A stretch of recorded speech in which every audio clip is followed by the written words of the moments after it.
नमस्कार। आज का हमारा विषय है कितनी बार खाएं। विदेशी मीडिया कहता है कि आपको बार बार खाते रहना चाहिए क्योंकि सिस्टम को भोजन की आवश्यकता है। हमारा भारतीय संस्कार कहता है कि खाना 2 बार खाएं। अब प्रश्न पैदा होता है, विदेशी मीडिया क्यों कहता है कि बार बार खाएं? यूरोपियन कंट्रीज में ठंडक होने की वजह से आपको भोजन की बार बार आवश्यकता होती है, पर हमारे देश में मौसम कैसा होता है? हमारे देश में मौसम गर्म होता है और फ्रिक्वेंटली चेंज होता रहता है। तो विदेशी लोगों की सिस्टम को अपनाकर लोग बार बार खाने का सेवन करते हैं। इस बात को हम एक उदाहरण के माध्यम से समझ सकते हैं।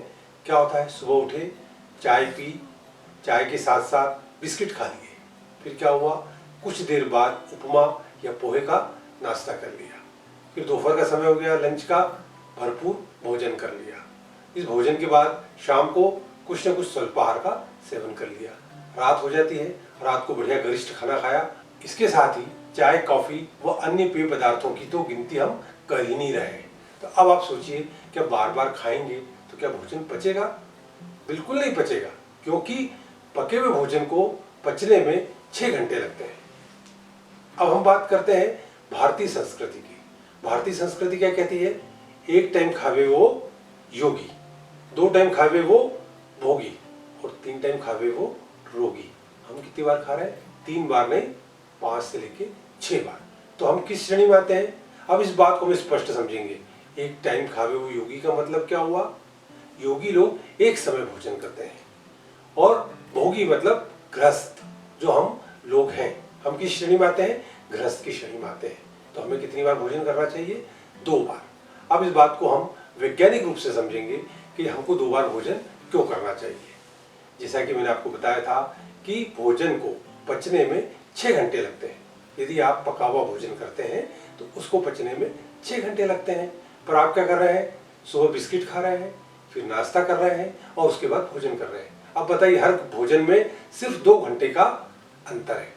जब आप बताइए 2 घंटे का अंतर रहेगा और भोजन कितनी देर में पच रहा है? 6 घंटे में। तो इस प्रकार क्या होता है, हमारा शरीर अनपचे भोजन का भंडार बन जाता है।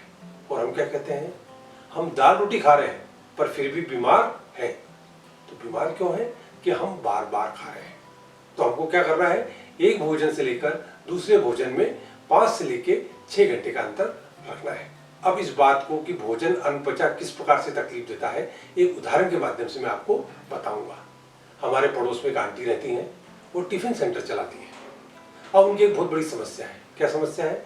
कि उनके जो बर्तन साफ करने वाली आंटी है वो कई बदल गई, कोई काम करना नहीं चाहता।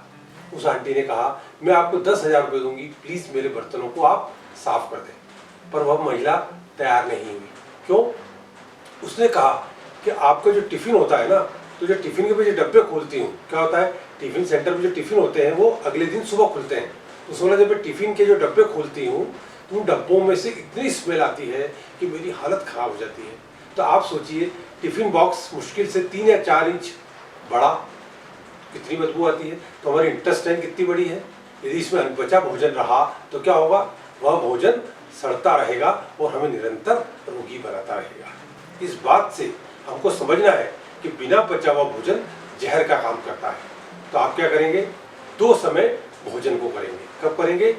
दोपहर में और शाम को। यदि इस प्रकार हम भोजन करते हैं तो निश्चित मानिए आप अनपचे भोजन के शिकार होने से बच जाएंगे।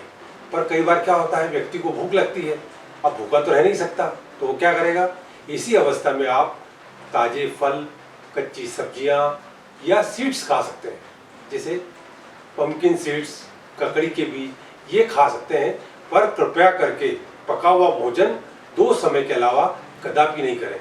आप यदि इस छोटे से सिद्धांत का पालन करते हैं तो निश्चित मानिए आप कभी रोगी नहीं होंगे। क्यों? कि बिना पचा हुआ भोजन ही रोग का कारण है। तो आज से संकल्प लें कि हम 2 समय के अलावा भोजन नहीं करेंगे।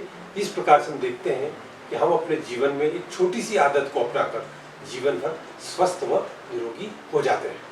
तो आपसे आग्रह है कि यदि वीडियो आपको पसंद आया हो तो इस वीडियो को ज़्यादा से ज़्यादा लाइक दीजिए, शेयर कीजिए और ज़्यादा से ज़्यादा लोगों में प्रसारित कीजिए, ताकि जो लोग भोजन करने की गलतियां कर रहे हैं वे अपने भोजन करने की गलतियों को सुधार लें और श्रेष्ठ स्वास्थ्य के मालिक बने, क्योंकि आहार ही औषधि है। यदि आपका आहार सही है तो आप कभी भी बीमार नहीं होंगे।